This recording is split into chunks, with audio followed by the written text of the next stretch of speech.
ফের একবার দক্ষিণবঙ্গে দুর্যোগের সম্ভাবনা। বুধবার থেকে রবিবার পর্যন্ত বিক্ষিপ্তভাবে রয়েছে বৃষ্টিপাতের সম্ভাবনা।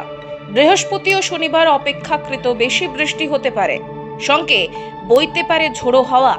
কলকাতায় রাতের তাপমাত্রা এক ধাক্কায় 6 ডিগ্রি বৃদ্ধি পেয়েছে। উত্তরবঙ্গের 2-3 জেলায় বুধবার হালকা বৃষ্টির সম্ভাবনা রয়েছে। বৃহস্পতিবার মেঘলা আকাশ ও বজ্রবিদ্যুৎ সহ হালকা বৃষ্টির সম্ভাবনা রয়েছে, পাশাপাশি ঝোড়ো হাওয়া বইতে পারে। শনি এবং রবিবার বৃষ্টিপাত হতে পারে কলকাতা। বেড়েছে দিনের সর্বোচ্চ তাপমাত্রাও। বঙ্গোপসাগর থেকে আসা জলীয় বাষ্প সঙ্গে পূবালি হাওয়ার সংস্পর্শে তৈরি হবে বজ্রগর্ভ মেঘ। রবিবারের মধ্যে দক্ষিণবঙ্গের বিভিন্ন জেলায় বিক্ষিপ্তভাবে হালকা বৃষ্টির সম্ভাবনাও রয়েছে। অপেক্ষাকৃত বেশি বৃষ্টিপাত হতে পারে পূর্ব ও পশ্চিম মেদিনীপুর, ঝাড়গ্রাম এবং দক্ষিণ 24